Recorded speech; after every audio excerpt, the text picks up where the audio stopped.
أبو بكر حتى دخلنا على رسول الله صلى الله عليه وسلم قلت نافق حنظلة يا رسول الله فقال رسول الله صلى الله عليه وسلم وما ذاك قلت يا رسول الله نكون عندك تذكرنا بالنار والجنة حتى كأن رأي عين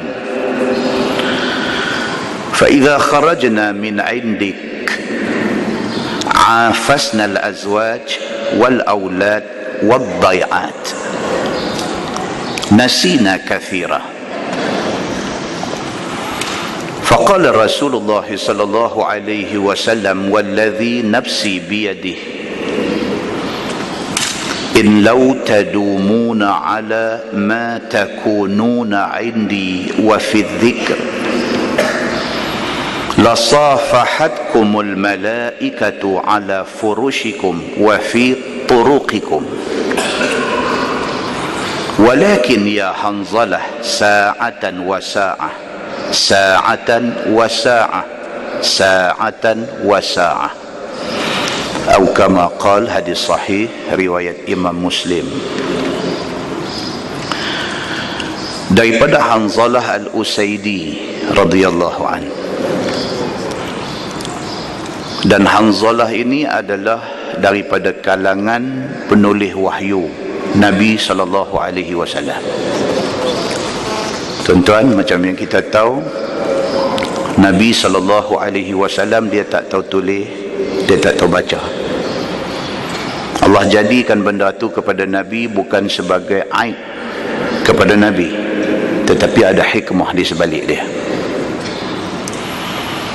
Kalau sekiranya Nabi ini dijadikan satu orang yang pandai menulis, pandai baca, pandai segala-galanya, apabila Nabi baca wahyu Allah dalam Quran, orang kata Nabi reka kerana dia pandai tulis, kerana dia pandai baca. Maka Allah takdirkan Nabi Muhammad sallallahu alaihi wasallam dia tak pandai tulis, dia tak pandai baca, tapi dia pandai. Di antara orang yang kerja sebagai katibul wahyi, penulis wahyu, apabila wahyu turun, Nabi baca wahyu itu, ada orang kerja tulis. Di antara yang duk kerja tulis wahyu apabila Allah turun wahyu kepada Nabi ini, di antaranya ialah Hanzalah al-Usaidi, dan ada ramai lagi, Muawiyah bin Abi Sufyan. Itu semua katibul wahyi. Mereka itu adalah penulis wahyu Nabi sallallahu alaihi wasallam. Hadis yang kita baca pada malam ini cerita pasal dia ni, cerita pasal Hanzalah, salah seorang daripada penulis wahyu Nabi sallallahu alaihi wasallam. Kata dia, laqiyani Abu Bakar. Hanzalah kata, satu hari Abu Bakar jumpa aku. Faqala, kaifa anta ya Hanzalah? Bila berjumpa dengan Sayyidina Abu Bakar As-Siddiq, Sayyidina Abu Bakar tanya Hanzalah. Dia kata, apa khabar Hanzalah? Kata Hanzalah, nafaqa Hanzalah. Jawab Hanzalah, dia kata hari ini Hanzalah sudah jadi orang munafik. Dia kata, dia pergi jawab macam tu. Sayyidina Abu Bakar jumpa dia, tanya dia apa khabar. Dia pergi jawab satu jawapan yang luar jangka. Dia tak abang kata abang baik, dia sebaliknya dia abang, dia kata nafaqa Hanzalah. Dia kata hari ini Hanzalah sudah jadi satu orang munafik. Qala Abu Bakar, Sayyidina Abu Bakar bila dengar macam tu, dia kata subhanallah, ma taqul. Dia kata subhanallah, Hanzalah hang cakap apa ni? Qala qultu nakunu 'inda Rasulillah sallallahu alaihi wasallam yuzakkiruna bin nar wal jannah hatta ka'anna ra'yu 'ain. Hanzalah kata cerita dia macam ni. Dia kata kita ni apabila duk ada di dalam majlis Nabi sallallahu alaihi wasallam, dan Nabi sallallahu alaihi wasallam duk peringat kita tentang syurga, tentang neraka, hatta ka'anna ra'yu ain, sehingga kan apabila Nabi duk cerita pasal syurga, Nabi duk cerita pasal neraka, kita yang duk dengar ni macam nampak syurga neraka ni. فإذا خرجنا من عند رسول الله صلى الله عليه وسلم عافسنا الأزواج والأولاد والضيعات. Masalahnya dia kata, kita ni apabila keluar aja daripada majlis Nabi sallallahu alaihi wasallam, kita balik ke rumah, kita merosakkan isteri kita, kita merosakkan anak-anak kita, wadhai'at, dan kita buat benda sia-sia. Pasal itu aku kata aku sudah jadi munafik. Munafik ni maksudnya apa? Maksudnya kita di satu ketika kita macam ni, di satu ketika kita macam ni. Tak serupa kita ni. Dia kata bila aku muhasabah balik diri aku, bila aku tengok balik diri aku ni munafik. Dia kata bila aku duduk dalam majlis Nabi, bila Nabi cerita pasal syurga, bila Nabi cerita pasal neraka, aku dengar ni kecut hati aku. Aku takut dengan apa yang Nabi duk kata. Pasal apa? Pasal pengajaran Nabi itu ka'anna ra'ya ain, macam nampak benda hak Nabi abang. Muslimin dan muslimat yang dirahmati Allah sekalian, Nabi SAW Allah bagi ke dia macam tu. Bila dia bercakap satu benda, orang macam nampak benda tu. Nabi SAW bila dicerita pasal syurga, orang yang duk dengar ni macam ternampak-nampak syurga depan mata. Nabi SAW kalau dia cerita pasal neraka, orang yang duk dengar ni macam duk nampak-nampak neraka di depan. Maka siapa juga yang duduk dalam majlis Nabi SAW, kalau Nabi cerita pasal syurga, dia pun rasa semangat nak buat ibadat. Bila Nabi cerita pasal neraka, dia pun rasa takut nak buat dosa. Masalahnya, kata Hanzalah, apabila keluar daripada majlis Nabi, daripada keluar daripada masjid, balik ke rumah hilang benda tu semua. Dia balik ke rumah bukan dia kata kita pula bila balik ke rumah, kita rosakkan isteri kita, kita rosakkan anak kita. Wadhai'at, bahkan kita bila balik rumah kita buat benda sia-sia, benda lara. Nafaqah Hanzalah. Dia kata kalau lagu tu Hanzalah munafik. Dia kata dia macam frustrated, dia macam kecewa dengan diri dia sendiri. Maka dia luahkan kekecewaan itu kepada Sayyidina Abu Bakar As-Siddiq. Kata Sayyidina Abu Bakar As-Siddiq apabila dia dengar Hanzalah kata macam tu, fa wallahi inna sanalqa mithla hadha. Abu Bakar bila dengar Hanzalah luah benda tu keluar mai depan dia, kata Sayyidina Abu Bakar As-Siddiq, dia kata fa wallahi, dia kata demi Allah wahai Hanzalah, inna lanalqa mithla hadha, dia kata kita serupa, dia kata dalam bab ni. Bukan hang saja ada kena penyakit ni, aku pun kena. Sayyidina Abu Bakar As-Siddiq kata, bila aku duduk dalam majlis Nabi, aku main dengan kecuk perut, aku main dengan takut, aku main dengan semangat, aku rasa macam nak bertaubat, aku rasa macam nak berubah, aku rasa macam nak jadi orang lain lepas pada ni. Tapi bila balik ke rumah, habis benda ni semua. Kalau kita ada sama macam tu, kita pakai berdiri, kita kata kita serupa. Bukan Hanzalah saja, bukan Sayyidina Abu Bakar saja, semua orang serupa. Di satu ketika kita rasa macam nak jadi orang baik sangat kita ni, di satu ketika karut kita ni. Fantalaqtu ana wa Abu Bakr hatta dakhalna ala Rasulillah sallallahu alaihi wasallam. Hanzalah kata dekat Abu Bakar, dekat apa? Dia kata, lah ni jom kita pergi jumpa Nabi, kita cerita benda ni dekat Nabi, tengok Nabi nak kata apa. Adakah benda yang kita rasa, adakah benda yang kita lalui ini satu benda biasa, ataupun ada tak kena tang mana dengan kita yang kita boleh perbaik kok mana? Jom jumpa Nabi sallallahu alaihi wasallam. Fa فانطلقت أنا وأبو بكر حتى دخلنا على رسول الله صلى الله عليه وسلم فقلت نافق حنظلة يا رسول الله. Sampai di rumah Nabi sallallahu alaihi wasallam, masuk duduk saja depan Nabi, terus Hanzalah kata nafaqa Hanzalah ya Rasulullah. Dia kata ya Rasulullah, Hanzalah hari ini sudah jadi orang munafik. Faqala Rasulullah sallallahu alaihi wasallam ma dhak. Bila dia mengaku macam tu depan Nabi, Nabi kata dekat dia wa ma dhak, apa hal ni Hanzalah tiba-tiba mai bercakap macam ni? Qultu ya Rasulullah nakunu indak tudhakkiruna bin nar wal jannah hatta ka'anna ra'yu ain. Dia kata macam ni ya Rasulullah, kami bila ada dalam majlis Tuan, kami jadi satu orang manusia yang cukup bagus. Bila Tuan sebut syurga, bila Tuan sebut pasal neraka, kami macam nampak syurga dan neraka ini.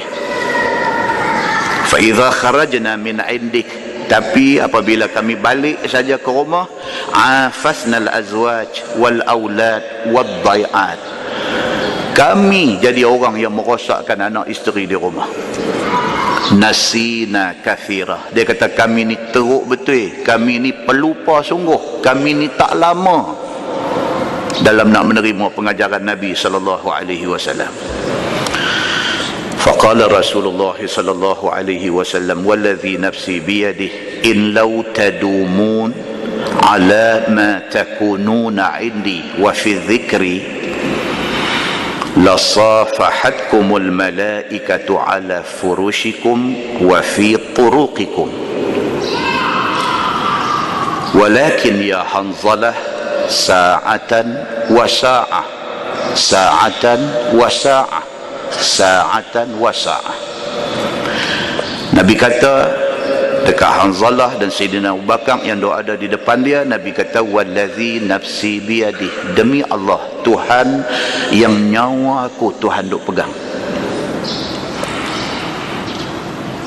in law tadumuna ala ma takununa indi wa fi dhikri, kalaulah hampa sentiasa dalam keadaan hampa macam ada dalam majlis aku, hampa duduk depan aku ni, hampa jadi takut kepada Allah, hampa jadi orang yang bertaubat kepada Allah, hampa jadi orang yang sentiasa ingat nak berubah mula pada Allah ni, nak berubah sungguh-sungguh dah, hampa keluar daripada masjid pun hampa duk rasa macam tu lagi, la safahatkumul malaikatu ala furushikum wa ala turuqikum. Nabi kata malaikat nanti turun mai, nanti bagi tangan, nanti shake hand dengan hampa di sepanjang jalan hampa. Kalaulah ada manusia yang macam tu, dia duduk depan Nabi, dia jadi manusia yang bertaubat, dia jadi manusia yang insaf, dia keluar daripada depan Nabi, dia balik ke rumah, sampai bila-bila pun dia duduk elok macam tu juga, malaikat pun nanti mai bagi shake hand. Nabi kata pasal apa? Pasal manusia tak akan jadi macam ni. Nabi kata kalau hampa ni dengan sekali dengar kuliah aja, balik-balik pakai serabas sampai tak buang. Hampa ni kalaulah hampa ni jadi manusia yang macam tu, hampa dengan kerana duk mai kuliah ni, hampa berubah daripada manusia jadi malaikat. Kalaulah hampa macam tu boleh berubah sampai macam tu sekali, dan perubahan itu kekal, malaikat nanti mai, dia nanti musafahah, dia nanti bagi satu shake hand dekat hampa, dia nanti kata tidak ada manusia macam hang dalam dunia ni. Walakin ya Hanzalah, Nabi kata akan tetapi wahai Hanzalah, sa'atan wa sa'ah. Nabi ulang 3 kali, sa'atan wa sa'ah, sa'atan wa sa'ah. Nabi kata akan tetapi wahai Hanzalah, biasalah manusia ni, ada satu waktu dia bagus sangat, ada satu waktu dia drop, ada satu waktu dia bagus balik, ada satu waktu dia down, ada satu waktu dia cantik, ada satu waktu dia jadi karut. Manusia biasa macam tu. Muslimin dan muslimat yang dirahmati Allah sekalian, hadis itu hadis sahih riwayat Imam Muslim. Apa yang diceritakan kepada kita dalam hadis ni adalah satu fenomena biasa ke atas manusia. Cuma janganlah kita ni drop kerap sangat. Yang tu aja. Kalau saat-saat latah, it's okay, that one normal, itu manusia. Tapi kalau raplah lebih banyak daripada bagus, itu karut nama dia. Dalam sebuah hadis riwayat daripada Abi Ayyub radhiyallahu anhu, Abu Ayyub ini dia kata annahu qala hina hadarathul wafah, kuntu katamtu ankum syai'an sami'tuhu min Rasulillah sallallahu alaihi wasallam.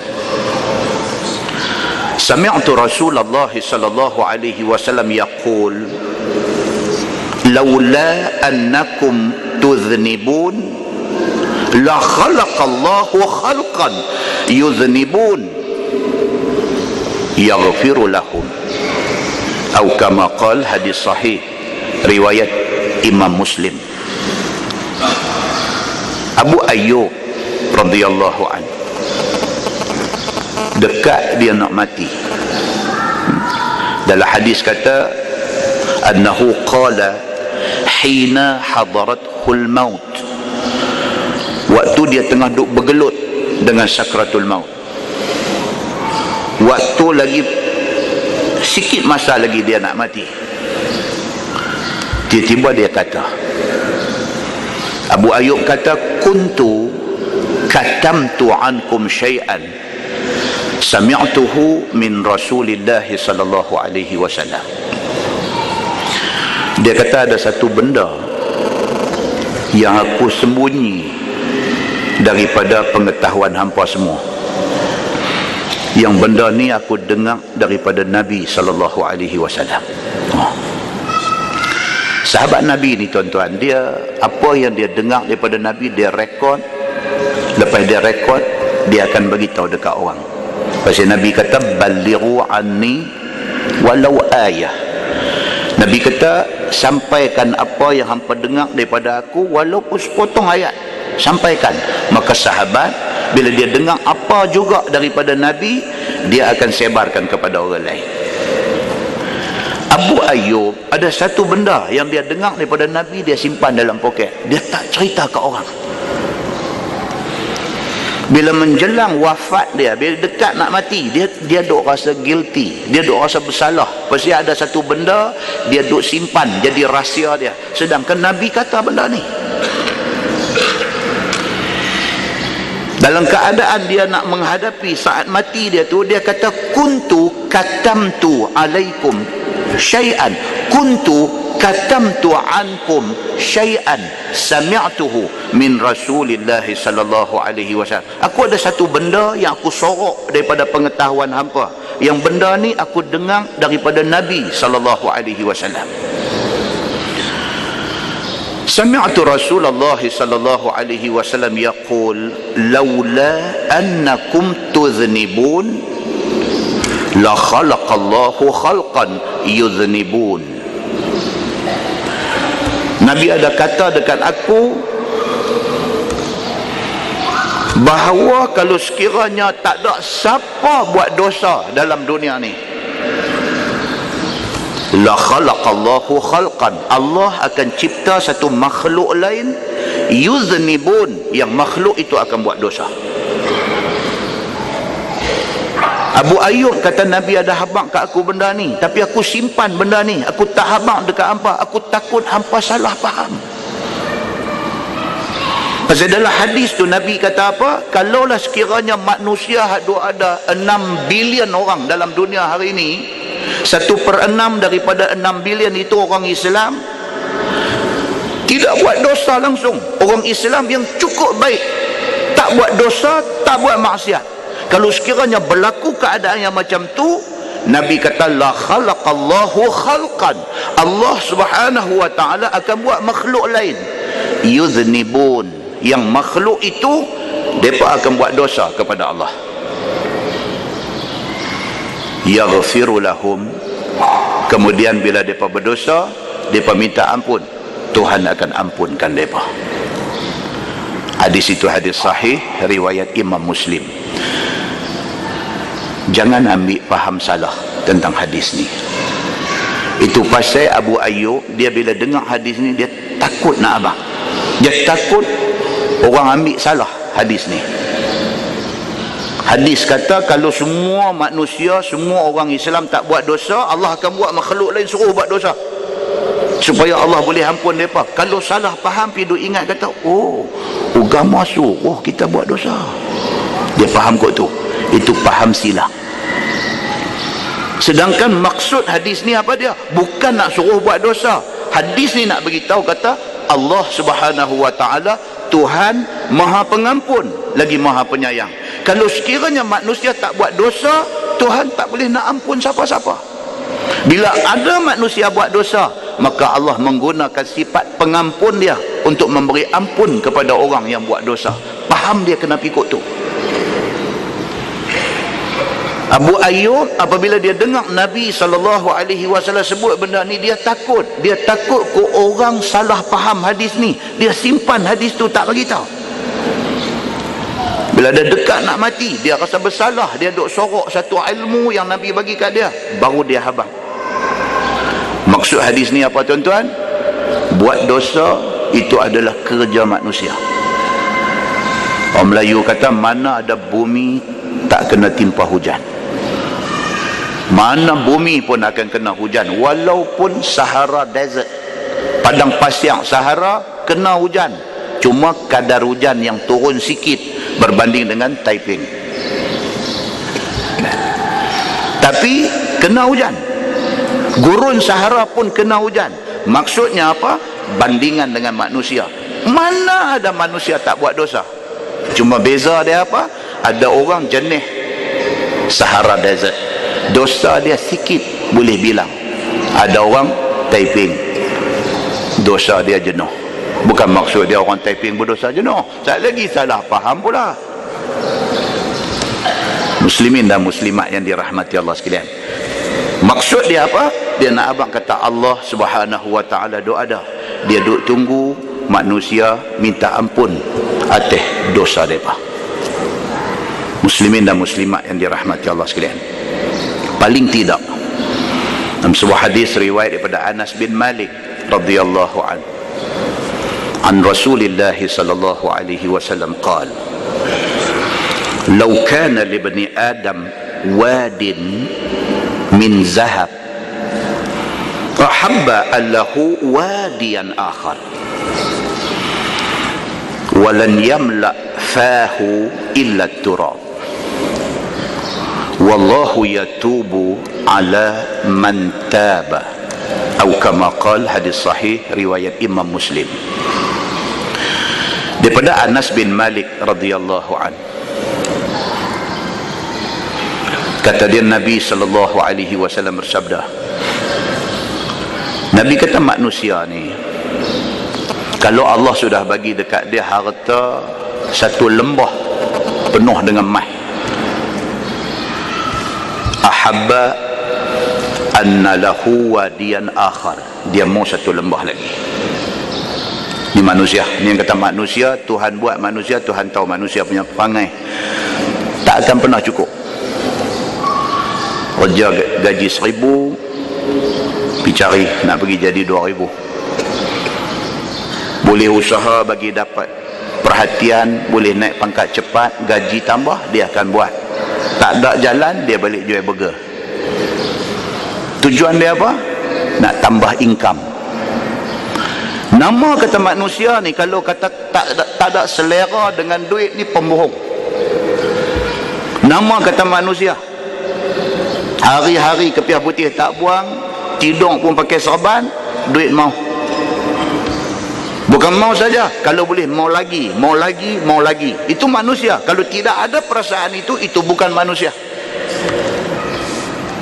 Cuma orang yang boleh kontrol, itu orang bagus. Itu saja. Kita bercakap tuan-tuan, biar kita berpijak di bumi nyata, biar kita bercakap secara realiti, jangan bercakap di awang-awangan, benda bohong. Hakikatnya manusia tidak menolak duit, tidak menolak kebendaan, tidak menolak kesenangan, tidak menolak kemewahan. Cuma beza manusia apa dia? Yang mau duit, yang mau kemewahan cara halal, dengan yang membujuk lalu melentang patah. Itu saja beza dia. Maka Nabi SAW kata, "Lau kana li bani Adam wadin min zahab." Satu manusia, kalau Allah sudah bagi dekat dia satu lembah penuh dengan emas, ahabba anna lahu wadiyan akhar. Dia nak kalau boleh satu lagi. Walan yamla fahu illa turab. Nabi kata, mulut manusia, mulut ini adalah simbolik kepada nafsu. Nabi kata nafsu manusia tak akan dapat dipenuhi melainkan sampai hari dia mati tanah ditabung ke dalam mulut dia. Itu manusia. Dia duk mau lagi, dia mau dapat 5,000 nak 10,000, 10,000 nak 20,000, 20,000 nak 50,000, 50,000 nak 100,000, 100,000 nak 250,000, 250,000 dia nak 1 milion. Manusia dia akan pergi macam tu. Ada peluang dia lagi nak pergi, ada peluang dia lagi nak grab, ada peluang dia lagi nak rebut. Bila ni benda ni nak berhenti? Bila? Nabi SAW kata, bila mati masuk dalam kubur, orang tabung pasir nak kambuh dia, masa tu habis cerita nafsu dia, baru habis. Nabi kata, wallah yatubu ala man taba. Nabi kata, tapi Allah Subhanahu wa ta'ala bila-bila masa pun duk tunggu hamba-hamba dia bertaubat atas kesalahan mereka, dan dia akan menerima taubat mereka. Muslimin dan muslimat yang dirahmati Allah sekalian, kita ambil iktibar. Kita ambil iktibar, mudah-mudahan apa yang kita baca pada malam ini membawa manfaat kepada kita semua, insya-Allah. Kita menggunakan Bahrul Mazi jilid 21. Bahrul Mazi jilid 21. Muka surat 25. Muka surat 25 bawah sekali. Dia kata tafsir ayat 115 Suratul Baqarah. Sesungguhnya telah datang beberapa hadis yang mentafsirkan ayat 115 surah Al-Baqarah itu. Dan tiap-tiap hadis itu mendatangkan masalah fiqhiyah yang bergantung dengan amal ibadah kita. Ini tuan-tuan, Quran ke hadis ke, dia ada ayat-ayat dan hadis-hadis hukum. Bila kita baca satu ayat Quran, ada soal hukum di dalam ayat itu. Dan ulama-ulama bila baca ayat tu, mereka cari hadis untuk nak menghuraikan apa hukum yang terkandung di dalam ayat itu. So malam ni insya-Allah kita akan tengok cerita tentang tafsiran kepada ayat 115 surah Al-Baqarah, yang di dalam ayat itu ada cerita hukum. Di antaranya dia kata yang pertama, hukum tentang kiblat. Orang yang tidak tahu di mana arah kiblat. Ini soal yang pertama akan timbul daripada ayat yang disebut oleh hadis lagi. Pasal kiblat. Oh, masalah besar tuan-tuan. Setidak-tidaknya kita pergi melancong, pergi makan angin, kita check in satu hotel, masuk dalam hotel tu nak semayang. Bila nak semayang tak tahu kiblat belah mana, tengok atas siling tak ada bubuh arah kiblat. Pergi buka laci, ni tempat hotel selalu bubuh, sama ada di atas siling ataupun dalam laci. Pergi buka drawer yang ada dalam hotel, buka tak ada. Pergi cari di bucu meja di hotel, kadang-kadang dia buh bucu meja arah kiblat, pergi cari semua tak ada, tak tahu arah kiblat. Nak semayang, waktu dah nak habis, kita tekan receptionist kaunter di bawah dekat lobby, tekan, sorry I'm from bilik ini, nak tanya pasal kiblat. Sorry sir, I don't know, dia jawab pada muka hang. Dia jawab, sorry sir, I don't know. Allah kata kacau. Baik, itu perbincangan dia. Semayang nak kena semayang, nak talakuk mana?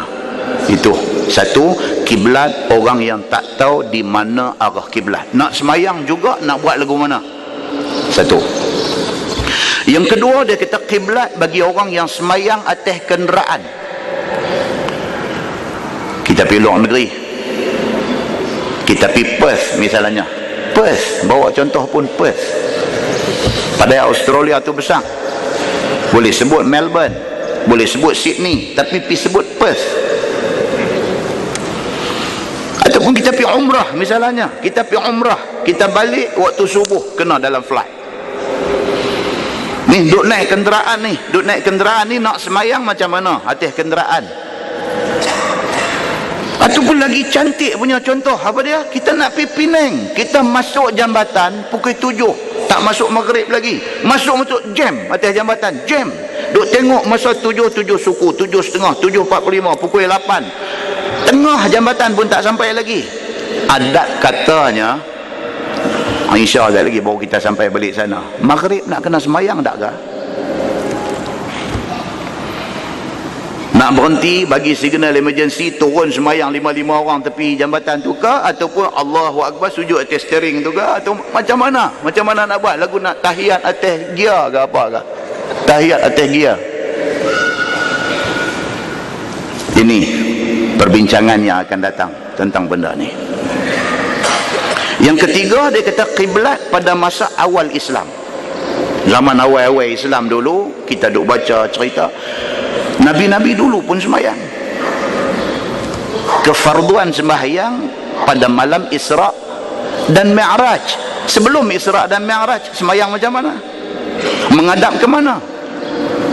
Ini perbincangan-perbincangan yang akan timbul di dalam ayat 115 surah Al-Baqarah. Tuan-tuan nampak tak hebat dah ilmu Quran ni? Ayat pendek tu aja. Ayat 115 surah Al-Baqarah, bukan di panjang mana pun. Perbincangan dia pergi sampai ke situ. Pergi angkat tangan pula tanya lagi soalan cepu mas. Ustaz, saya nak tanya lagi satu. Macam mereka naik hari tu ni, apa nama dia? Chandra Muzaffar apa? Apa Muzaffar apa itu yang naik roket nak pergi ke bulan tu? Syekh Muzaffar, Chandra Muzaffar pula. Syekh Muzaffar naik roket nak pergi ke bulan, nak pergi ke International Space Station, ISS. Dia kena semayang ke tak? Kena semayang. Tuan-tuan, K. Dr. Muzaffar nak semayang saja, majlis fatwa bersidang. K. Dr. Muzaffar nak pergi ke bulan, rakyat Malaysia yang pertama, kalau diizinkan Allah, dia nak sampai di angkasa sana, nak sampai di International Space Station, majlis fatwa bersidang, bincang macam mana kaifiat, macam mana cara Dr. Muzaffar nak semayang. Maknanya apa? Islam tidak ketinggalan dalam soal ini. Setiap perkara yang berbangkit ada penyelesaian dia.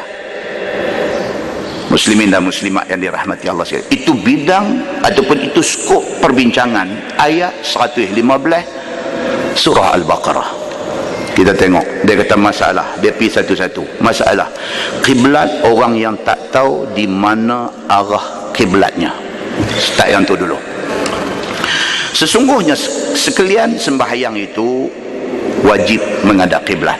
Itu benda yang fundamental, benda yang asas, benda yang basic. Semua orang faham sembahyang mesti menghadap kiblat. Okey. Maka jika seseorang itu membelakangkan kiblat, nescaya tiada sah sembahyang. Simple. Kalau sekiranya syarat sah sembahyang mesti menghadap kiblat, kalau tak menghadap kiblat, sembahyang tak sah. Very simple. Dan jika dia hendak sembahyang, tiba-tiba tak tahu mana arah kiblatnya, maka hendaklah dia ijtihad. Dia kata, ni dia mula nak cerita. Dah kalau kita tak tahu, sembahyang kena sembahyang juga. So macam mana? Ijtihad. Dia kata.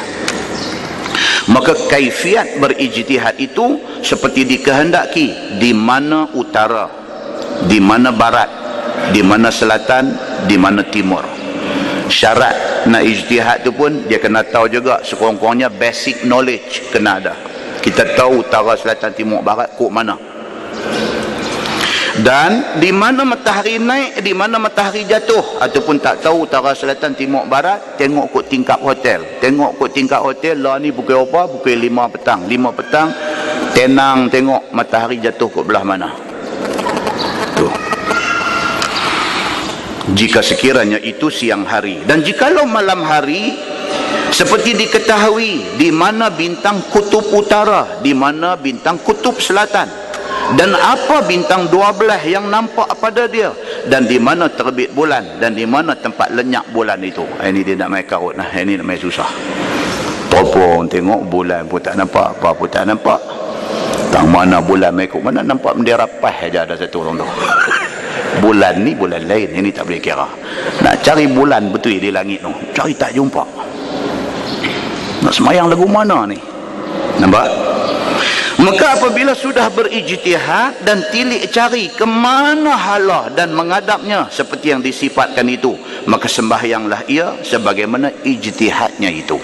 Bila dia dah tengok nampak pukul 5 petang. 5 petang nampak matahari macam duk turun kot tu. Matahari turun belah barat.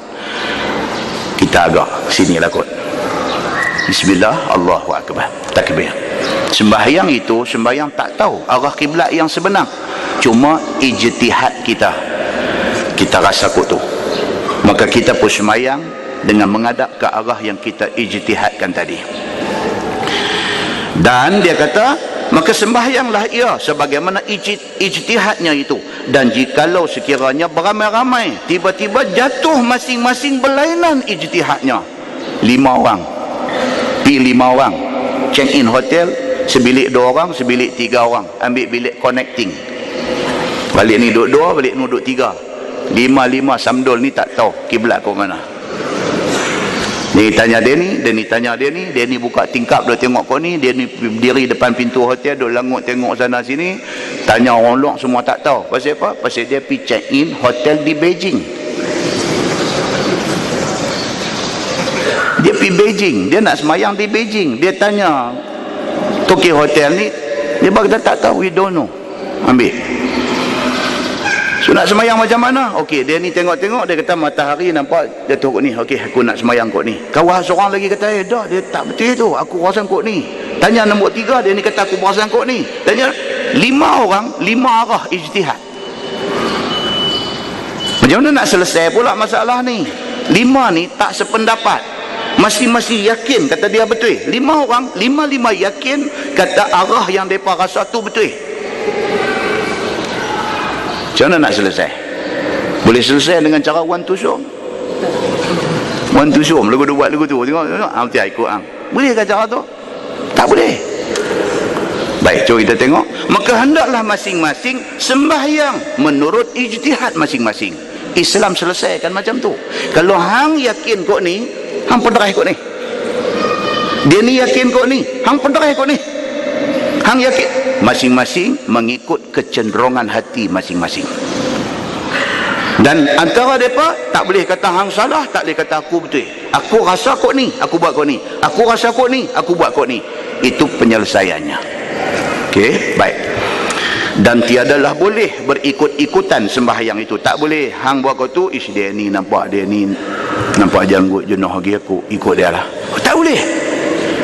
Dia tak boleh kira lagu tu. Dia bukan pertimbangan dia dari segi itu. Pertimbangan dia dari segi apa? Kecenderungan hati kita. Kita zan belah mana. Kita rasa macam kok ni. Kalau kita ikut dia, pasal dia ni nampak warak sikit, tapi hati kita duk rasa kok ni. Islam tak terima cara tu.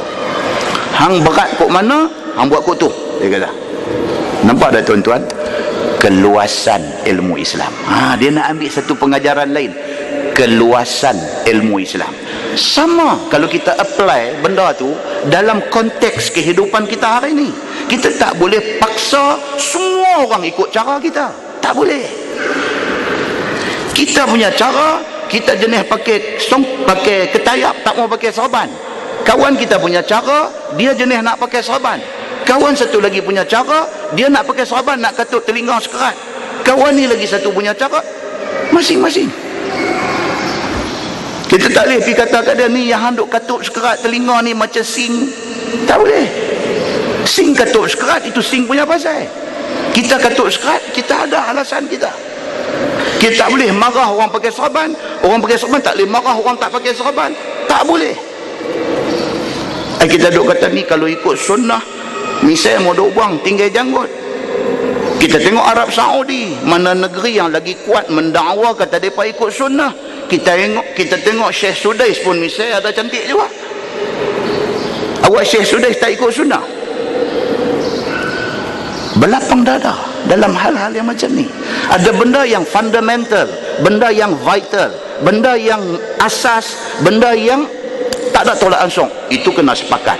Tapi benda-benda hak reja-reja, hak macam-macam ni, lapang dada. Islam nak beritahu apa? Even dalam bab semayang sekalipun, kalau satu orang yakin kata itu kiblat dia, dia semayang kot tu. Seorang lagi dia yakin kata kiblat dia kot ni, dia ikut kot tu. Dan dia tak boleh ikut orang tu orang ni sedangkan hati dia rasa kot lain. Tak boleh. Muslimin dan muslimat yang dirahmati Allah sekalian, bermula dalil, yang ni cantik. Bermula dalil yang menunjukkan atas yang demikian itu adalah hadis yang dikeluarkan oleh Imam At-Tirmizi. Dia kata ada hadis cerita tentang benda ni. Kata dia, an Amir bin Rabi'ah radhiyallahu anhu qal kunna ma'an nabi sallallahu alaihi wasallam fi safar fi lailatin muzlimatin falam nadri aina al-qiblah. Itu hadis dia. Diriwayatkan daripada satu sahabat Nabi sallallahu alaihi wasallam, nama dia Amir bin Rabi'ah. Kata dia adalah kami serta dengan Nabi sallallahu alaihi wasallam dalam satu perjalanan pada satu malam yang gelap kelam. Daripada dalam musafir, Nabi ada dalam musafir itu. Okay.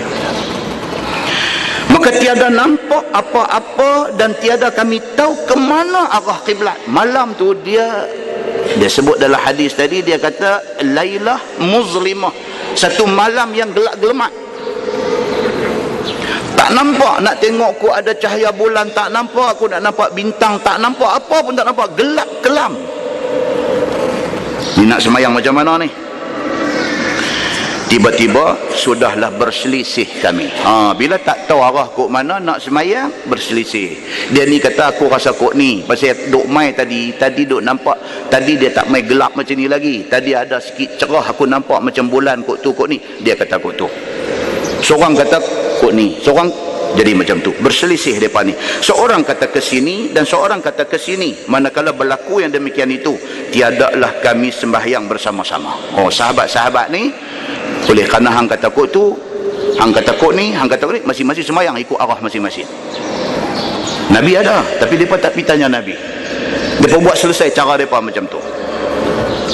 Sambung hadis tu, dia kata fasalla kullu rajul minna ala hiyalih. Dia kata, maka semayanglah tiap-tiap seorang daripada kami atas pihak ijtihad masing-masing. Dia rasa kok ni, dia pikuk ni, dia rasa kok ni, dia pikuk ni. 5 orang, 5 arah yang berbeza. Sambung hadis tu, falamma asbahna dzakarna dzalika lin-nabi sallallahu alaihi wasallam. Maka tak kala pagi esoknya keluar matahari dan zahirlah kepada kami masing-masing bahawa sembahyang tidak berbetulan kiblat.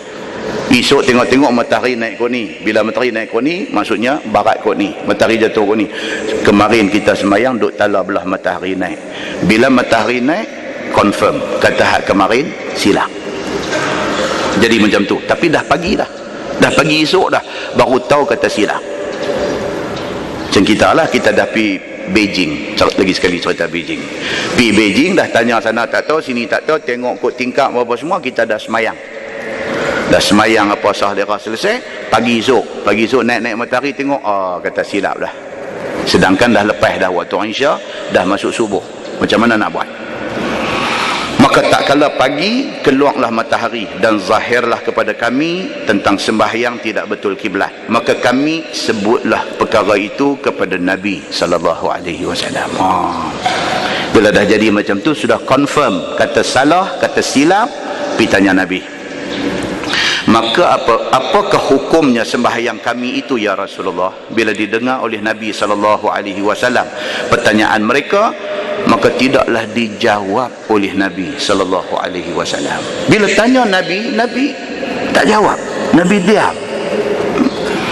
Kerana belum turun lagi wahyu tentang hukum daripada Allah Subhanahu wa taala. Di sini tuan-tuan, satu pengajaran ambil. Nabi SAW sendiri kalau tak tahu tak jawab. Jangan kita hari ni tak tahu pun duk nak belah jawab. Jangan. Takut tuan-tuan, takut. Hari ni la ilaha illallah tuan-tuan, kemunculan tokoh-tokoh agama ni cukup ramai. Saya ingat tahun 80-an dulu, nak cari satu ustaz nak minta mengajar di masjid, ya Allah, tak ada. Satu ustaz tu dia nak pergi semua masjid ni, semua nak panggil dia. Tapi hari ni tuan-tuan, hari ni punya cerita ni, hari ni bawah Masjid Abdullah Fahim tu ada berapa karya surau ni. Malam ni juga surau-surau ni berjalan kuliah. Hari ni punya jadi. Bukan di sini saja, di mana-mana. Tuan-tuan pilah masjid mana pun, bawah masjid tu ada berapa surau, surau taman, surau kampung, surau apa. Malam yang sama, masjid ada guru mengajar, tiap-tiap surau ada guru mengajar. Punya ramainya orang yang nak menyebarkan Islam pada hari ini. Alhamdulillah. Cuma takut dia apa dia? Takut dia jangan terlebih cancah daripada kuah. Itu takut. Jangan sampai kita gelojoh dalam nak menyebarkan ilmu sampai tersasar daripada prinsip-prinsip ilmu. Itu kena jaga. Jangan sampai kita pergi bagi tahu dalam masyarakat benda salah. Yang tu kena jaga. Salah ni maksudnya apa? Benda tu bertentang dengan nas. Jangan pergi cakap macam tu dalam masyarakat. Pasal apa? Pasal masyarakat melihat kita ustaz, sedangkan kita tak cukup lagi. Tapi masyarakat sudah iktiraf kita sebagai ustaz. Bila kita keluar hukum-hukum ataupun kalau boleh dikatakan fatwa yang merapu-rapu, maka merapulah masyarakat seluruhnya. Wal'iyazu billah. Yang ni kena jaga. Tadi petang saya baca satu artikel ditulis oleh saudara Saiful Islam. Kita boleh balik, dia ada blog dia dalam internet. Saudara Saiful Islam, satu ustaz yang Masya Allah bagus. Saya suka baca tulisan dia. Dia lulusan Jordan kot kalau tak silap. Dan lah ni mungkin tengah duk buat PhD ke apakah. Rajul ilmi, satu orang yang sangat berilmu. Tadi dia rilis dalam blog dia tadi tulisan, dia kritik benda ni. Dia kata terlampau rancak selebriti agamawan. Dia guna perkataan tu, selebriti agamawan, terlampau rancak. Dia kata bagus dari satu segi, tapi tak bagusnya pun ada. Apabila tak cukup, tiba-tiba pergi berdiri tengah masyarakat bercakap, masyarakat menganggap dia serba tahu, sedangkan dia ada benda yang dia tak tahu. Dia buat pandai bercakap macam dia tahu. Malam ni pula kita tengok apa dia? Nabi SAW. Siapa lagi manusia yang lebih reti, yang lebih faham tentang Islam daripada Nabi SAW? Nabi apabila sahabat refer dekat dia tentang soal semayang tak tahu kiblat kok mana ni, Nabi diam. Pasal apa? Wahyu tak turun lagi.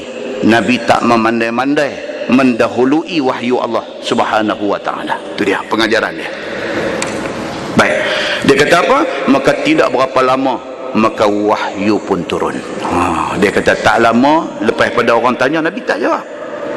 Tak berani nak jawab. Takut saat lagi jawab-jawab Allah buat turun ayat macam lain. Nabi SAW tawaduk. Yang tu yang kata tawaduk. Tawaduk ni apa dia? Tak bercakap benda hak tak tahu. Itu tawaduk. Tawaduk ni bukan pejam mata banyak daripada celik tu tawaduk tak. Tawaduk ni ialah dia takut nak bercakap benda yang dia tak tahu. Takut cakap dia tu menyelewengkan ramai orang. Maka Nabi SAW diam. Tidak lama kemudian Allah turunkan wahyu kepada Nabi, dan itulah kata Amir bin Rabi'ah, kata dia, fanazalat fa'ainama tuwallu fathamma wajhullah. Itu ayat yang kita nak baca tafsir dia ni. Ayat daripada 115 surah Al-Baqarah. Tuhan berfirman, walillahil masyriqu wal maghrib. Itu ayat dia. Fa'ainama tuwallu fathamma wajhullah. Turun ayat tu. Kira-kira maksudnya, maka barang mana menghadap sekalian kamu, maka di sanalah kiblat Allah. Turun ayat tu. Dalam kes hampa tak sure mana arah kiblat, hampa ijtihad belah mana hampa menghadap, itulah kiblat. Maksud ayat tu macam tu. Begitu. Yakni apabila tidak tahu kamu ke mana hala nak menghadap kiblat kamu, maka sembahyanglah kamu ke mana-mana kiblat yang diijtihadkan, maka di sanalah kiblat yang disuruh Allah Subhanahu wa taala menghadap. Dan ini daripada tafsir Khazin pada tafsir ayat 115 suratul Baqarah. Itu cerita dia. Dia cerita tentang ayat ayat 115 surah Al-Baqarah, walillahil masyriq wal maghrib fa'ainama tuwallu fathamma wajhullah. Dia ada satu cerita, satu orang tabi'in, nama dia Sa'id bin Jubair radhiyallahu an. Ni ada kaitan dengan ayat ni. Sa'id bin Jubair bin Hisham radhiyallahu an. Dia orang hebat. Dia bukan sahabat, dia tabi'in. Sa'id bin Jubair. Sezaman dengan dia ni Imam Mujahid. Dan kalau kita baca dalam tafsir, dia kata qala Mujahid. Mujahid ni juga ulama tabi'in, hidup sezaman dengan Sa'id bin Jubair. Sezaman dengan dia juga Imam Atta pun terkenal. Sezaman dengan dia juga Imam Tawus pun terkenal. Sezaman dengan dia juga Imam Sa'id bin Musayyib pun terkenal. Dan tiap-tiap mereka ni ada bidang kepakaran masing-masing. Mujahid, dia alim tentang Quran. Itu sebab dalam tafsir Quran kita duk jumpa nama Mujahid ni cukup kerap. Pasal apa? Pasal dia bidang kepakaran dia Quran. Atta, dia bidang kepakaran dia haji. Imam Atta, mereka ni boleh semua, tapi kepakaran dia di dalam bab haji. Tawus, bidang kepakaran dia tentang halal haram, tentang halal dan haram. Imam Tawus, dia bidang kepakaran dia yang tu. Sa'id ibn Musayyib, dia ni bidang kepakaran dia munakahat, bab nikah kahwin. Dia ni datuk nikah kahwin. Tetapi yang disebut tadi ni, yang kata Sa'id bin Jubair, dia alim semua bidang. Yang tu hebat, yang kata Sa'id bin Jubair ni. Dia alim dalam semua bidang. Dia alim sungguh dalam semua bidang. Bukan senang tuan-tuan nak jadi orang yang macam ni. Ilmu cukup tinggi, dan dia berguru dengan Anas bin Malik, dia berguru dengan Abdullah bin Az-Zubair, dia berguru dengan Abdullah bin Abbas, dia berguru dengan Abdullah bin Umar bin Al-Khattab. Sahabat-sahabat Nabi ni guru dia. Dia tak dan jumpa Nabi, tapi dia jumpa sahabat-sahabat kanan Nabi sallallahu alaihi wasallam. Masalah dia apa dia? Yang kata Sa'id bin Jubair ni, saja kita cerita sikit. Masalah dia apa? Sa'id bin Jubair ni, dia man of principle. Dia satu orang yang sangat berprinsip. Sa'id bin Jubair. Masa dia hidup, gubernur di Baghdad ni ialah Hajjaj bin Yusuf Al-Thaqafi. Selalu kita sebut cerita dia ni. Masya Allah. Yang kata Hajjaj bin Yusuf Al-Thaqafi ni, Masya Allah, dia bunuh ramai sahabat Nabi. Bahkan dia antara yang dia bunuh siapa dia? Anak angkat Nabi, Abdullah bin Zubair bin Al-Awwam. Dia bunuh anak angkat Nabi. Maka Sa'id bin Jubair tadi ni, yang kata alim besar di kalangan tabi'in ini, dia hidup zaman Hajjaj menjadi gubernur di Baghdad.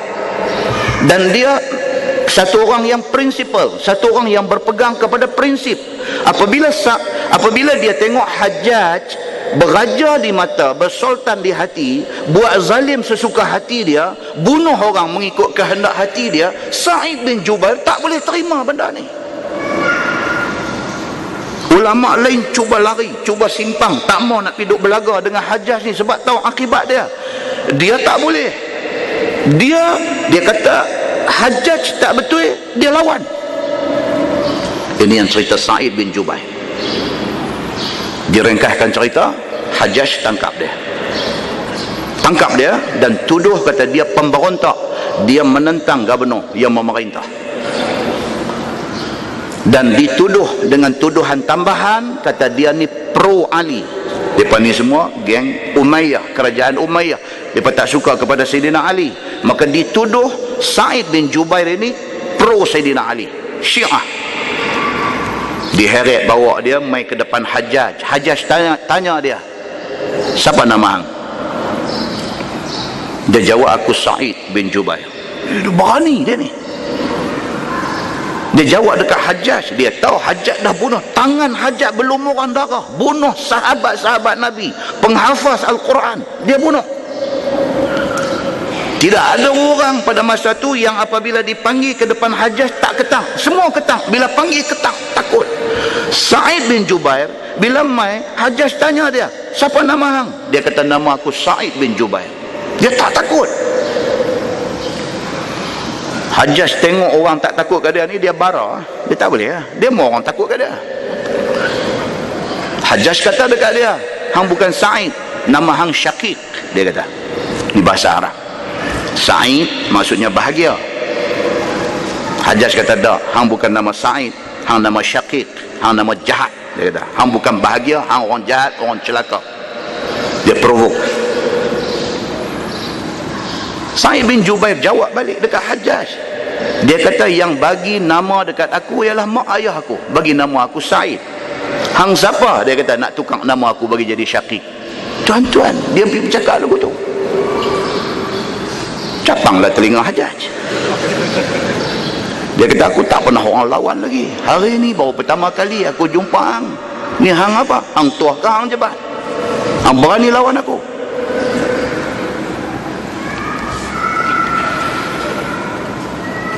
Terus Hajjaj kata dekat dia, celaka hang. Hang, mak hang, bapa hang, tiga-tiga celaka. Hajjaj kata kat dia, ui, dia ni mau pagi penampak boya kat dia, boleh tahu.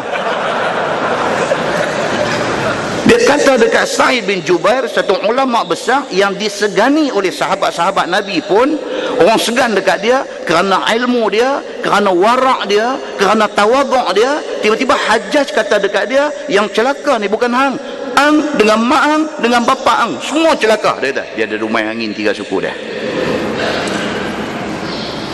Sa'id bin Jubair jawab.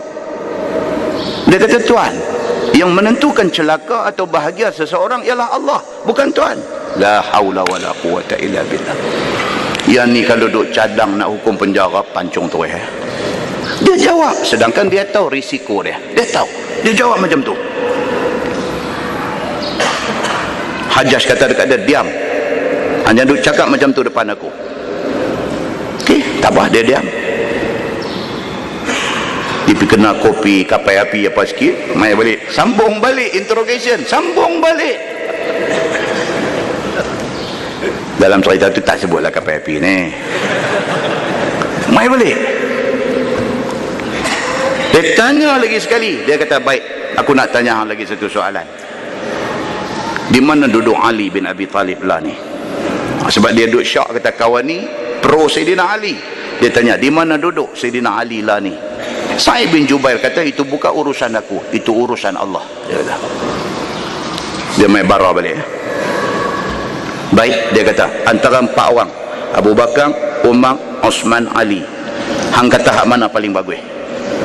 Dia nak cari pasal. Sa'id bin Jubair kata, siapa pun kalau taat kepada Allah dan Rasul, semuanya bagus. Dia kata. Dia mula lah, dia nak pakai spek, nak gantung telinga, tak ada. Dia hangat dengan okey. Dia kata, dia panggil orang dia, buat emas perak di depan Sa'id bin Jubair. Dia kata lah macam ni, aku tak mau bergaduh dengan hang. Dia kata. Nampak tuan-tuan? Yang ni yang kata apa? Yang kata strategi pihak musuh. Dia buat cara kasar tak jalan, dia buat cara baik. Dia buat main harta benda, buat main perak. Dia kata lah ni macam ni, kita kau tim benda ni. Aku bagi ke hang yang ni, hang duk diam-diam, tak usah bercakap apa. Sa'id bin Jubair pergi jawab dekat dia. Dia kata, Tuan ingat harta benda ni semua boleh menghalang Tuan daripada kena neraka? La ilaha illallah. Orang nak buat baik dengan hang. Habis spang. Kopi-kopi pun tak mau minum, apa pun tak mau. Dia kata apa? Dia kata, baik, aku tak mau buang masa aku, bawa dia bunuhlah ni. Ni Sa'id bin Jubair yang cerita kata hebat tadi ni. Hajjaj kata, bawa dia, aku nak tengok dia dipancung depan mata aku. Sa'id bin Jubair ni dibawa mai kawan nak pancung, perbah dia, letak tengkuk dia di atas tempat nak, kebetulan menghadap ke arah kiblat. Dia orang semayang. Dalam satu catatan menceritakan, kata dia ni kalau semayang semua orang kagum dekat dia. Pasal apa? Dia berdiri ni keras macam batu. Dia berkata tak nampak bergerak apa, keras macam batu. Dia duduk di depan Allah, dia sampai macam tu. Bila letak dia perbah dia nak kebetulan menghadap kiblat, dia baca inni wajjahtu wajhiya lillazi fataras samawati wal ard hanifan wa ma ana minal musyrikin. Dia baca ayat tu, aku hadapkan wajah aku kepada Tuhan yang menjadikan langit dan bumi dalam keadaan hanifan, dalam keadaan hati aku tetap kepada Allah. Wa ma ana minal musyrikin, sekali-kali aku bukan orang kafir. Dia kata. Hajjaj bila dengar benda tu dia meruak, dia tak boleh dengar. Dia kata apa kali kepala dia ke belakang. Orang-orang dia pun pegang kalih kepala Sa'id bin Jubair ni, membelakangkan kiblat. Dia baca ayat 115 surah Al-Baqarah. Dia kata walillahil masyriq wal maghrib fa aina ma tuwallu fa thamma wajhullah. Dia baca ayat tu, timur barat semua hak Allah punya, kemana pun kamu alihkan pandangan kamu, kamu akan dapati Allah di sana. Dia baca ayat tu, tak boleh tahan Hajjaj ni. Dia kata tunggu, aku nak tengok dia matilah juga. Dia nak pancung dia doa kepada Allah. Dia doa kepada Allah. Sa'id bin Jubair dia doa kepada Allah. Dia kata, ya Allah, jadikanlah aku mangsa kezaliman terakhir kepada dia ni. Jangan izinkan seorang pun selepas daripada aku menjadi mangsa dia. Dia sebut doa dia, semua orang dengar. Putih tengok dia, mati. Sa'id bin Jubair ni mati dia ni dengan kehendak Allah Subhanahu wa ta'ala. Ada satu catatan kata 5 hari selepas Sa'id bin Jubair dipancung. Ada satu catatan kata 7 hari. Ada satu catatan kata 14 hari. Hajjaj tiba-tiba jadi gila. Tak lama lepas itu dia mati dalam keadaan hilang akal. Gila, tak pasal-pasal. Muslimin dan muslimat yang dirahmati Allah sekalian. Ini ada sikit cerita tentang walillahil masyriq wal maghrib ni. Cerita ayat 115 surah Al-Baqarah. Muslimin dan muslimat yang dirahmati Allah sekalian. Baik. Jadi kita tengok di situ dia buat mai cerita. Dia kata dalam keadaan malam gelap itu bila tanya Nabi tak mau nak jawab pasal ayat tak turun. Bila turun ayat, Nabi baca, penyelesaian dia macam tu. Penyelesaian dia apa dia? Kalau kita tak tahu arah kiblat belah mana yang kita rasa itu kiblat, sembahyanglah, kamu akan jumpa kiblat di situ. Itu ayat dia. Kata At-Tirmizi, bermula ini hadis gharib dan tiada kami ketahui akan dia melainkan daripada hadis Ash'ath As-Samani Abi Rabi' dan Ash'ath itu mendhaifkan pada hadis. Ash'ath ni dia tabi'in. Sebahagian ulama kata dia ni mendhaifkan hadis. Tetapi hadis yang kita baca tadi, Imam Nasiruddin Al-Albani mengatakan itu hadis hasan. Dia kata. Baik, masalah dia kata semayang yang tidak menghadap kiblat kerana gelap dan tak tahu di mana kiblat. Kata Muhammad bin Ismail As-San'ani di dalam kitabnya Subulus Salam, syarah kepada Bulughul Maram, bermula hadis dalam masalah itu menunjukkan bahawasanya orang yang sembahyang dengan tidak menghadap kiblat kerana gelap ataupun kerana kelam, maka itu memadai. Itu satu pendapat. Kalau kita memang tak tahu, memang blind, kita tak tahu kiblat kok mana, kita yakin belah mana kita sembahyang, sembahyang itu sah. Itu satu pendapat. Baik, dia kata sama ada ia serta memandang pada segala alamat dan dicari kiblat itu ataupun tidak. Dia kata tak perlu piduk cari tengok matahari naik turun kok mana, apa tak perlu. Pakai terus kata kok ni semayang kok ni, boleh dah. Itu satu pendapat. Longgar pendapat itu. Dan bersamaan juga ayat itu baginya salah itu dia dalam waktu ataupun kemudian dia pada saat. Tak kira. Kalau lah lepas habis waktu terbukti kata arah yang dia menghadap tu salah, bukan kiblat, semayang dia tetap sah, kata pendapat ini. Okey, baik. Katanya lagi, dan telah bersalah-salahan ulama pada ini hukum. Maka ada yang mengatakan memadai, ialah mazhab Asy-Sya'bi. Mazhab ni tuan-tuan, kita duduk tempat saja. Okey, mazhab Hanafi, mazhab Maliki, mazhab Syafi'i dengan mazhab Hanbali. Ada banyak mazhab, bukan 4 ni saja, ada banyak. Di antaranya mazhab Asy-Sya'bi, di antaranya mazhab Ats-Tsauri. Ada banyak mazhab, cuma yang diiktiraf ramai 4 ni saja. Ni dia kata mazhab Asy-Sya'bi dan juga mazhab Hanafi dan ulama-ulama Kufah pada hukum lain daripada orang yang sembahyang ia dengan tiada periksa cari serta yakin akan salahnya, maka bahawasanya dihikayatkan di dalam Al-Bahru, iaitu ijma' atas wajib ulang semayang atasnya. Ada satu pendapat lagi kata kalau masa nak semayang tu dia tak tengok dulu matahari naik ke mana turun ke mana, dia pakai balas semayang lagu tu aja, kemudiannya tahu kata salah, dia kena ulang balik semayang tu. Tapi kalau dia cek dulu, dia nampak matahari macam turun kot ni, maka dia pun semayang menghadap ke arah tu, kemudiannya tahu kata salah, sembahyang itu sah, pasal dia cari dulu arah kiblat. Itu beza pendapat dia kata. Jadi tuan-tuan dengar saja, sekali lagi kita tengok Imam Syafi'i kata apa sekali lagi. Baik, dan telah berjalan beberapa banyak ulama lain kepada mengatakan tiada wajib atasnya ulang sembahyang apabila sembahyang ia dengan ambil periksa dan cari mana arah dan hala kiblat, serta kemudiannya nyata baginya salah dan telah habis waktu pula. Dan adapun apabila yakin salahnya serta waktu masih ada, maka nescaya wajib ulang sembahyangnya. Ini lagi satu pendapat. Dia nak sembahyang tak tahu kiblat ke mana, dia buka tingkap tengok, dia rasa macam kok ni kiblat, dan dia pun sembahyang menghadap. Okey, sembahyang Isya misalnya, dia sembahyang pukul 10 malam, dia agak macam kok ni kiblat, dia pun sembahyang. Pukul 12 saat lagi ada satu orang mai bawa kompas, mai bawa kompas, ha ni dapat dah kompas, tak kiblat kau ni. Waktu Isya ada tak lagi? Ada lagi, sebab tak masuk subuh lagi. Kena ulang tak? Satu pendapat kata kalau waktu masih ada, kena ulang sembahyang. Kalau waktu sudah lepas, tak payah ulang. Itu satu pendapat. Okey, kalau esok dah lepas subuh dah, baru kau tu buat mai kompas tunjuk dan memang salah, dia menghadap kau ni, dia kena qada balik dah. Pendapat ini kata tak payah qada, pasal waktu sembahyang tu sudah habis. Itu satu pendapat dia kata. Maka jika telah keluar waktu, maka tiada ulang kerana hadis tadi, dan disyaratkan oleh mereka itu dengan periksa dan cari dulu arah kiblat kok mana. Syarat dia tu, cari dulu, dan kita yakin kok tu, kita sembahyang kok tu, pagi esok tahu kata silap, tak payah ulang sembahyang tu, kira dah lepas dah.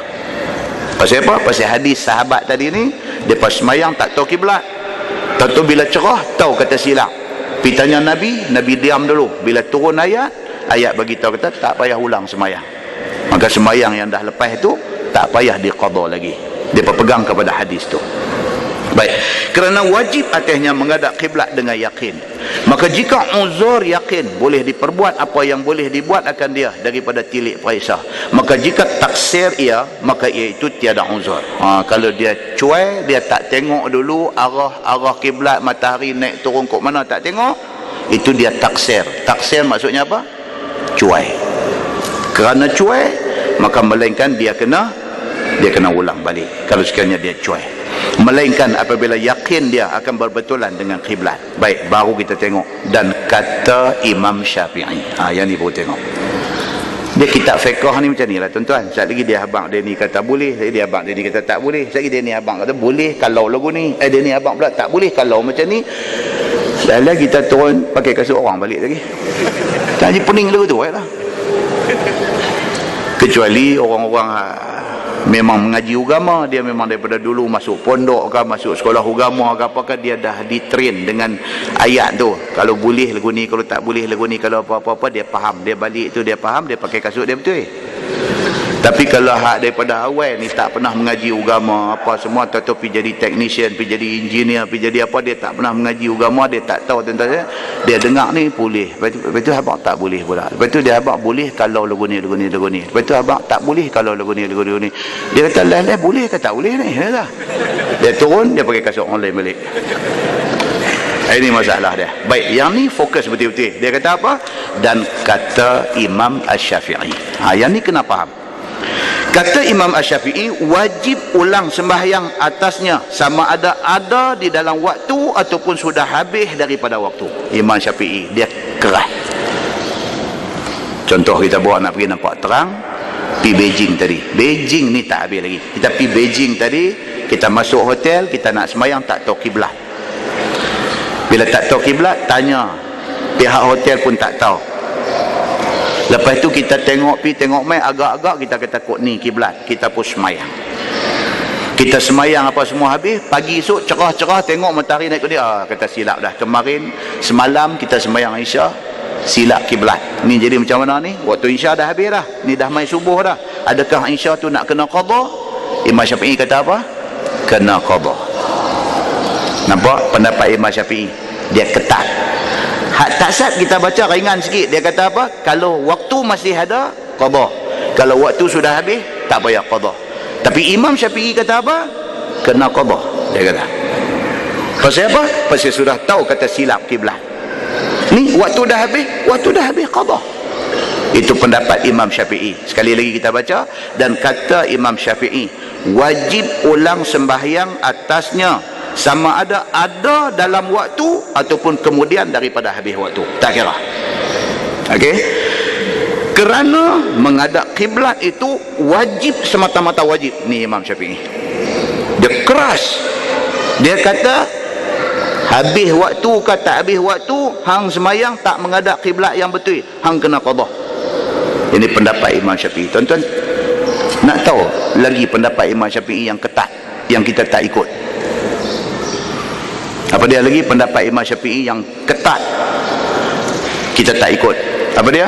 Imam Syafi'i dia kata kalau kita baca Fatihah hadiah dekat orang mati tak sampai, dia kata. Kita hari ni bagus duk tekan WhatsApp dengan SMS. Sahabat kita aksiden kemarin, Al-Fatihah bulan tu. Itu bukan mazhab Syafi'i tu. Itu bukan mazhab Syafi'i, itu ikut Ustaz Syafi'i. Imam Syafi'i dia tak sampai, dia kata. Nampak tak? Secara tidak sedar kita tak ikut Imam Syafi'i pada ketika itu. Nampak? Lagi satu. Ni main masjid ni. Kita main masjid ni, hak mana sampai awal semayang dengan imam. Okey. Imam bagi salam, mana-mana makmum yang masbuk, yang main lambat lagi nak kena tambah 2, nak kena tambah lagi 3, nak kena tambah lagi 1, apa semua buat. Takat tu tak apa lagi. Imam Syafi'i tak apa lagi. Hak main lagi lambat lagi, nak buat lagi satu jemaah di belakang sana, satu imam dengan satu jemaah. Imam Syafi'i kata haram. Imam Syafi'i kata haram. Pasal apa? Pasal dia kata ada larangan dalam hadis Nabi, tidak boleh ada 2 jamaah dalam satu masjid. Imam Syafi'i kata haram. Dia kata kalau buat macam tu. Kita buat tak hari ni? Menaruh. Bukan takat buat serentak. Sana ada satu imam, sini ada satu imam, luang sana ada lagi satu imam, 3. Yang tu lagi haram. Imam Syafi'i punya pendapat dalam bab tu, dia kata satu bangunan masjid ni boleh buat sekali aja jemaah. Yang kedua, ketiga, keempat tu semua kalau buat salah. Itu pendapat Imam Syafi'i. Kita ikut dah pendapat tu? secara tidak sedar kita tak ikut. Nampak tak tuan-tuan? Dan abang di sini apa dia? Imam Syafi'i adalah satu imam yang sangat ketat dari segi metodologi hukum dia. Dia ketat. Secara tidak sedar ada beberapa benda yang kita buat sebenarnya tidak ikut keputusan yang dibuat oleh Imam Asy-Syafi'i. Muslimin dan muslimat yang dirahmati Allah sekalian, tajuk tu kita baca di Padang Temusu hari tu ni. Tajuk yang cerita sembahyang jemaah tu, kalau mai lambat buat lagi satu tu Imam Syafi'i kata tak boleh, tu kita baca di Padang Temusu. Bila baca-baca orang hak dengar semua mulut jadi oh betul ke Imam Syafi'i kata tak boleh? Betul ke? Betul ya. Nampak muslimin dan muslimat yang dirahmati Allah sekalian. Baik. So dia kata di situ, dia kata apa? Kiblat sembahyang sunat. Kata Imam Syafi'i wajib kena ulang sembahyang dalam kisah tadi. Kemudian dia mai pula dia kata kiblat sembahyang sunat di atas kenderaan. Maka iaitu jikalau musafir seseorang akan sebagai musafir yang harus pada syarak, maka haruslah baginya sembahyang sunat di atas kenderaan. Seperti mana dia naik unta, maka harus dia sembahyang di atas untanya itu dengan sembahyang duduk. Dan kiblatnya ialah barang mana kenderaan itu beradab di dalam perjalanan itu. Jikalau kenderaan itu berjalan dengan membelakangkan Kaabah sekalipun, maka kiblatnya ke mana ada kenderaan itu beradab di dalam perjalanan jauh. Yang ini satu. Ini dalam kes sembahyang sunat. Sembahyang fardu kok mana pun kena menghadap kiblat. Sembahyang sunat boleh. Kereta duk jalan kok mana, kapal terbang duk tala kok mana, kita anggap kata depan kita kiblat. Untuk sembahyang sunat boleh. Untuk sembahyang fardu kena cari kiblat. Baik, kita balik kepada kes kita naik kapal terbang balik umrah. Kita naik kapal terbang balik daripada umrah. Sudah tentu kiblat duk ada belah mana? Belakang. Pasal kita daripada Jeddah terbang nak balik mai Malaysia. Kita meninggalkan Jaziratul Arab, kita meninggalkan semenanjung tanah Arab. Kaabah kiblat duk ada di semenanjung tanah Arab. Kita duk naik kapal terbang, faham dah kata kiblat duk ada belakang. Okey? Baik, nak sembahyang subuh dalam kapal terbang ni macam mana? Kok mana pun Imam Syafi'i kata kena menghadap kiblat. Nanti nak sembahyang macam mana? Itu pandai-pandai hang. Takkan yang tu nak tanya Imam Syafi'i. Pandai-pandai lah. Tuan-tuan gamak tak bangkit sembahyang dekat lorong, orang duk main hantar ayak dengan biskut dengan nasi kat kita tu? Gamak tak? Orang Melayu ni tak gamak lah, pasal orang Melayu ni kan pantang banyak. Kalau Arab tak ada apa, Arab yang ampang sejadah, Allahu Akbar, dia sembahyang tang lorong tu. Pramugari nak mai dia tahan gitu ya. Duk nak lenggak mai ke dia buat gitu tu. Kalau Arab dia kira apa, aku duduk sembahyang mereka coba, aku dah tahanan nak mai lagi, dia bagi satu. Kan? Arab. Melayu dia nak bangkit nak sembahyang kat lorong tu dia duk bunyi lagu tu. Lagi dia kata aku ekstrim sangat pula. Dia main lagu tu. Okey. So sebahagian orang dia pergi cari setengah kapal terbang dia ada buat tempat sembahyang. Di bahagian belakang ada, bahagian depan ada, dia buat boleh sembahyang sekali 3 orang ke apakah boleh sembahyang. Tapi masalahnya subuh masa sangat singkat. 300 orang atas kapal terbang nak pergi sembahyang, macam mana, boleh ke tak boleh ke apa-apa semua. Boleh ke tak boleh, cerah dah. Tengok aku tingkat luar cerah dah. Aku bukan tak mau sembahyang, Tuhan tahu, aku bukan tak mau sembahyang, lagu tu punya hukum pula sudah duk main. Nampak? Aku nak sembahyang apa? Tadi aku duk cakap dengan apa, aku nak sembahyang apa? Tak sembahyang sudahlah, duduk diam-diam dah. Dan kita kena menghadap kiblat. Okey, so apa yang kita boleh buat dengan teknologi yang ada hari ini? Skrin duk ada di depan, tengok skrin tu. Kapal terbang duk terbang ke mana, dia ada map. Kapal terbang duk lintas apa? Indian Ocean. 3 arah dia naik perkataan ni. Perth, Beijing, Indian Ocean. Dia naik lah. Tengah duk lintas Indian Ocean, kita pun tengok dalam skrin tu Indian Ocean. Okey, kapal terbang duk lugu ni. Tengok balik Jazirah Arab, Mekah duk belah mana. Okey, agak-agak kalau kita sengit sikit ke belah kanan, agak-agak okey, boleh kena dengan kiblat. Sembahyang menghadap kiblat tapi secara duduk atas seat. Takbir, Allahu Akbar. Lagu tu punya sengit duduk. rokok sikit, tidak sami Allah, sujud buat rendah sikit lagi, dapat 2 rakaat je, sat aja. Assalamualaikum warahmatullahi, Assalamualaikum warahmatullahi, habis, khalas. Cantik. Tidak timbul ialah kemelut perbincangan tentang sembahyang hormat waktu, boleh tak boleh, ni cerita nak jadi panjang. Sebab apa? Bila sembang hormat waktu, ada orang kata boleh, ada orang kata tak boleh, duk bertengkar tu, tak sembahyang apa tu juga, sama juga. Jadi lagi baik kita tengok skrin tu, kok belah mana kapal terbang duk pi, Mekah duk ada belah mana, agak-agak okey, sini betul kiblat dia, Allahu Akbar atas bangku tu. Alhamdulillah. Selesai sembahyang kita, kewajipan yang tertanggung atas bau kita selesai, hati kita lapang. Muslimin dan muslimat yang dirahmati Allah sekalian. Masalahnya apa dia? Kena menghadap kiblat untuk sembahyang fardu. Untuk sembahyang sunat tak ada masalah. Dia kira apa? Kok mana kenderaan duk pi, kita zon kata situ kiblat. Sembahyanglah witir ke, sembahyanglah qabliyah subuh ke apakah, sembahyang atas bangku tu tanpa perlu mengambil kira tentang arah kiblat. Itu untuk sembahyang sunat. Dia kata, baik, ni cerita yang dia duk mai di sini. Masalah dia atas sembahyang sunat di atas kenderaan dengan membelakangkan kiblat itu harus ia. Bermula dalil yang menunjukkan harus yang demikian itu adalah hadis yang dikeluarkan oleh Imam At-Tirmizi. Kata dia, Ani bin Umar qal, kana Nabi sallallahu alaihi wasallam yusalli ala rahilatihi tatawwu'an aynama tawajjahat bih. Itu ayat dia. Hadis dia diriwayatkan daripada satu sahabat Nabi sallallahu alaihi wasallam, nama dia Abdullah bin Umar bin Al-Khattab radhiyallahu anhuma. Kata dia, Nabi sallallahu alaihi wasallam sembahyang atas kenderaan akan sembahyang sunat. Berhadap Nabi ke mana berhadap kenderaan itu dengannya. Untuk sembahyang sunat, kiblat duk balik belakang, unta duk pikuk ni, Nabi menghadap kot ni, Nabi tak menghadap ke kiblat. Pasal apa? Pasal sembahyang sunat boleh buat macam tu, sembahyang fardu tak boleh.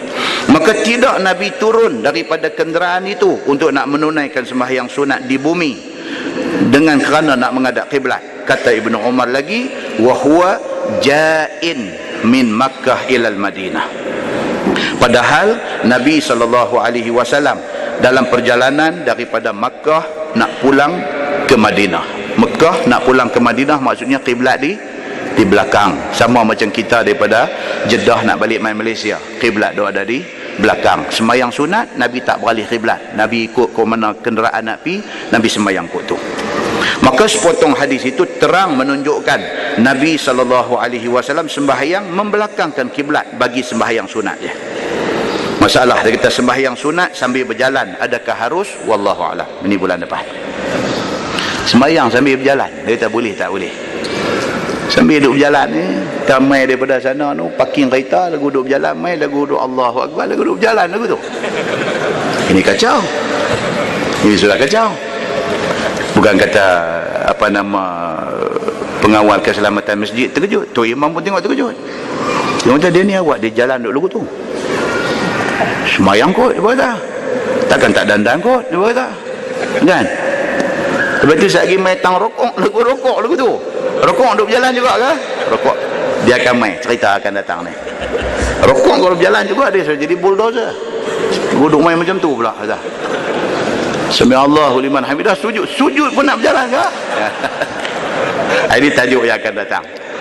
Menarik juga nampak tajuk ni. Tajuk yang akan datang ni dia kata sembahyang sunat sambil berjalan adakah harus? Kan? Tuan-tuan bisa tengok kan bila main musim haji, televisyen kita boleh tengok orang Arab sembahyang di Padang Arafah. Berbagai-bagai gaya dan berbagai-bagai aksi.